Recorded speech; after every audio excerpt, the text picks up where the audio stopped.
Right now, somewhere in the world, someone is lying in bed, unable to move.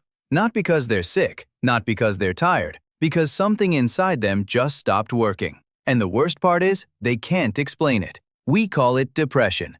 And the first thing most people assume is that it's modern, a product of screens, isolation, capitalism, the pressure of a world moving too fast for human brains to keep up with. And that assumption makes sense. It feels like a disease of now. It's wrong. Because the evidence suggests that depression didn't arrive with the Industrial Revolution, or the smartphone, or the 9-to-5 workweek. It arrived with us. It was there at the beginning, woven into the same brain that learned to make fire, bury the dead, and paint horses on cave walls by torchlight. The real question isn't when depression started. It's why a brain built for survival would ever turn against itself like that. And the answer is far stranger than most people expect. Let's start with what we actually know. The oldest written description of something that looks unmistakably like depression comes from Mesopotamia around 2000 BCE. Babylonian texts describe a condition where a person loses the will to eat, withdraws from other people, stops participating in daily life, and feels crushed by an invisible weight. The Babylonians didn't call it a medical condition. They called it possession by a demon. The treatment was exorcism. But the symptom description? That's a modern diagnostic checklist. Ancient Egyptian medical papyri from around 1550 BCE describe a similar condition, a heaviness of the heart, an inability to rise and work. Physicians prescribed a combination of herbal treatments, rituals, and something that sounds remarkably like structured social contact, being brought back into the community as a form of medicine.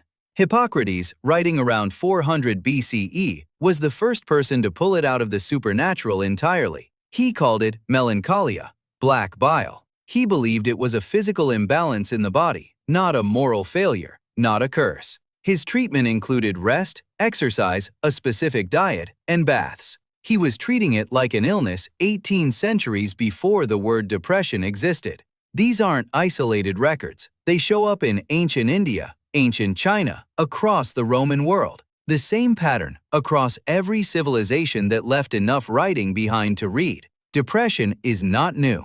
It is ancient, and it was everywhere.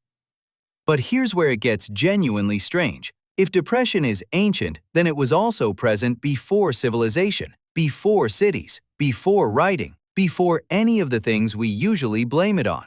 Your ancestors on the African savanna, living in small bands, spending their days hunting and gathering, and sitting around fires at night, some of them were depressed too. We can't prove this with a fossil. You can't dig up sadness. But we can reason backward from two directions, biology and anthropology, and where they meet is uncomfortable. The biology first. Depression is not a malfunction. That's the part that breaks people's intuitions. The leading evolutionary theory, developed across decades of research by scientists including Paul Andrews and J. Anderson Thompson, argues that depression is a feature, a deeply unpleasant one, but a feature. Here's the logic. Depression does something specific. It forces withdrawal. It cuts off social engagement, reduces appetite, flattens motivation, and locks the brain into a narrow, repetitive loop of focused thought. That sounds like a description of damage, but it also sounds like a description of something else: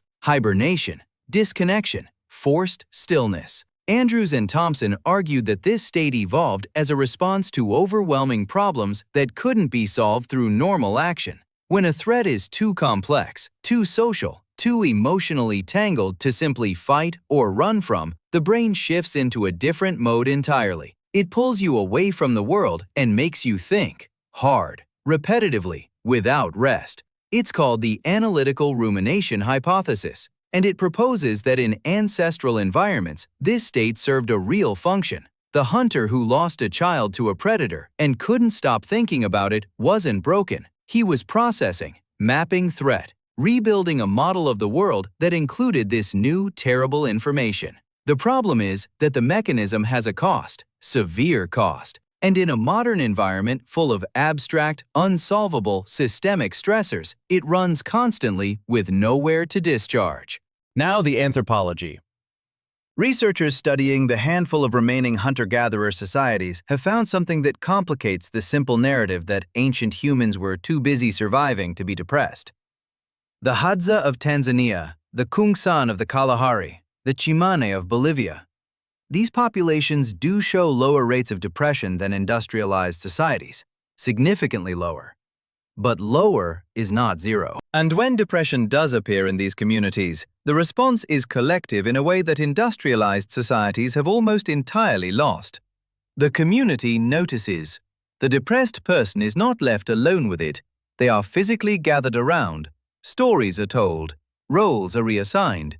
Responsibility is redistributed until the person can carry their share again. In most ancient societies, there was no word for mental illness as a separate category, but there were practices, ritual, communal, physical, that functioned as treatment. Drumming ceremonies in multiple African traditions have been studied and found to produce measurable neurological effects consistent with mood regulation. Vision quests in indigenous North American cultures deliberately induced altered states that modern researchers increasingly recognize as having therapeutic structure. These cultures weren't ignoring the darkness inside people, they built systems around it. Which raises a question nobody asks directly. If depression is ancient, and if it carries an evolutionary function, and if traditional societies had communal structures specifically built to absorb it, what does that mean for the epidemic we have now? Because what changed isn't the brain. The brain running in your skull is functionally identical to the brain of a person who lived 40,000 years ago. Same architecture, same wiring, same ancient emergency protocols firing in response to modern conditions it was never built for. What changed is the container. Ancient humans lived in groups of roughly 50 to 150 people. You knew everyone around you. You had a defined role. You mattered to the survival of specific people who mattered to you. When the mechanism that pulls you inward activated, you were surrounded. When you stopped functioning, people noticed within hours, not weeks. Now you can go 3 weeks without anyone physically checking whether you're alive.